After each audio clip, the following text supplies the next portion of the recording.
ನಮಸ್ಕಾರ ಎಲ್ಲರಿಗೂ ನ್ಯೂಸ್ ಕನ್ನಡಿಗ ಯೂಟ್ಯೂಬ್ ಚಾನಲ್ಗೆ ನಿಮಗೆಲ್ಲ ಸ್ವಾಗತ.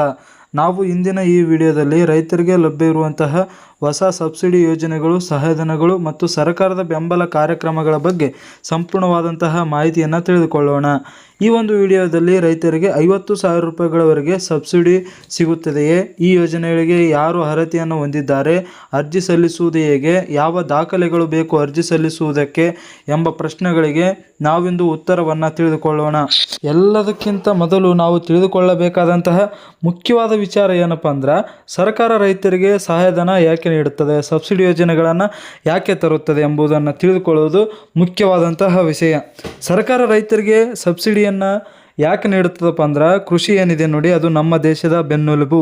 ಇತ್ತೀಚಿನ ದಿನಗಳಲ್ಲಿ ರೈತರಿಗೆ ಕೃಷಿಯನ್ನು ಮಾಡಲು ವೆಚ್ಚಗಳು ಹೆಚ್ಚಾಗುತ್ತಿರುವುದರಿಂದ ಸರ್ಕಾರವು ಹಲವಾರು ಸಬ್ಸಿಡಿ ಯೋಜನೆಗಳು, ಸಹಾಯಧನ ಯೋಜನೆಗಳನ್ನು ರೈತರಿಗಾಗಿ ತಂದಿದೆ. ಅವರು ಆ ಒಂದು ಸಬ್ಸಿಡಿ ಮತ್ತು ಸಹಾಯಧನಗಳ ಉಪಯೋಗದಿಂದ ತಮ್ಮ ಒಂದು ಕೃಷಿಯನ್ನು ಚೆನ್ನಾಗಿ ಮಾಡಲಿ, ಜೊತೆಗೆ ಕೃಷಿಯನ್ನು ಬಿಡದೇ ಇರಲಿ ಎಂಬುವ ಕಾರಣ ಈ ಒಂದು ಸಬ್ಸಿಡಿ ಮತ್ತು ಸಹಾಯಧನಗಳನ್ನು ನೀಡುವುದಾಗಿದೆ. ಕೇಂದ್ರ ಸರ್ಕಾರ ಮತ್ತು ರಾಜ್ಯ ಸರ್ಕಾರಗಳು ಏನಿವೆ ನೋಡಿ, ಅವು ಹಲವಾರು ಸಬ್ಸಿಡಿ ಯೋಜನೆಗಳನ್ನು ಜಾರಿಗೆ ತಂದಿವೆ.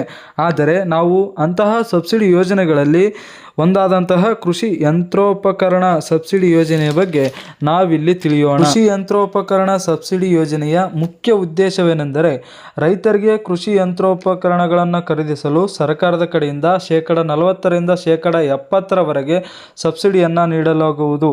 ಅಂದರೆ 1,00,000 ಕೃಷಿ ಯಂತ್ರೋಪಕರಣವಿದ್ದರೆ ಅದರ ಬೆಲೆಯಲ್ಲಿ 40,000 70,000 ರೂಪಾಯಿಗಳನ್ನು ಸರ್ಕಾರವೇ ನೀಡುತ್ತದೆ. ಉಳಿದ ಹಣವನ್ನು ಮಾತ್ರ ರೈತರು ನೀಡಬೇಕು. ಈ ಒಂದು ಯೋಜನೆ ಅಡಿಯಲ್ಲಿ ಟ್ರ್ಯಾಕ್ಟರ್, ರೋಟಾವೇಟರ್, ಸ್ಪೇಯರ್ ಸೇರಿದಂತೆ ಹಲವಾರು ಕೃಷಿ ಯಂತ್ರೋಪಕರಣಗಳನ್ನು ಪಡೆಯಲು ಸಹಾಯಧನವನ್ನು ನೀಡಲಾಗುತ್ತದೆ. ಈ ಒಂದು ಸಬ್ಸಿಡಿ ಯೋಜನೆಗೆ ಅರ್ಜಿ ಸಲ್ಲಿಸಲು ರೈತರಲ್ಲಿ ಇರಬೇಕಾದಂತಹ ಮುಖ್ಯ ದಾಖಲೆಗಳನ್ನು ನಾವೀಗ ನೋಡೋಣ ಸ್ನೇಹಿತರೆ. ಆಧಾರ್ ಕಾರ್ಡ್, ಹೊಲದ ಪಹಣಿ, bank passbook, passport size photos, mobile ಸಂಖ್ಯೆ, ಈ ಎಲ್ಲ ದಾಖಲೆಗಳು ನಿಮ್ಮ ಹತ್ತಿರ ಇದ್ದರೆ ನೀವು ಈ ಒಂದು ಯೋಜನೆಗೆ ಸುಲಭವಾಗಿ ಅರ್ಜಿಯನ್ನು ಸಲ್ಲಿಸಬಹುದು. ಈ ಎಲ್ಲ ದಾಖಲೆಗಳನ್ನು ಇಟ್ಟುಕೊಂಡು ರೈತ ಎಲ್ಲಿ ಹೋಗಿ ಅರ್ಜಿ ಸಲ್ಲಿಸಬೇಕಪ್ಪ ಅಂದ್ರೆ, ರೈತನ ಊರಿನ ರೈತ ಸಂಪರ್ಕ ಕೇಂದ್ರದಲ್ಲಿ ಅರ್ಜಿಯನ್ನು ಸಲ್ಲಿಸಬಹುದು. ಇಲ್ಲಾಂದರೆ ತಾಲೂಕು ಅಥವಾ ಜಿಲ್ಲೆಯಲ್ಲಿರುವಂತಹ ಕೃಷಿ ಇಲಾಖೆ ಕಚೇರಿಗೆ ಭೇಟಿ ನೀಡಿ ಅರ್ಜಿಯನ್ನು ಸಲ್ಲಿಸಬಹುದು.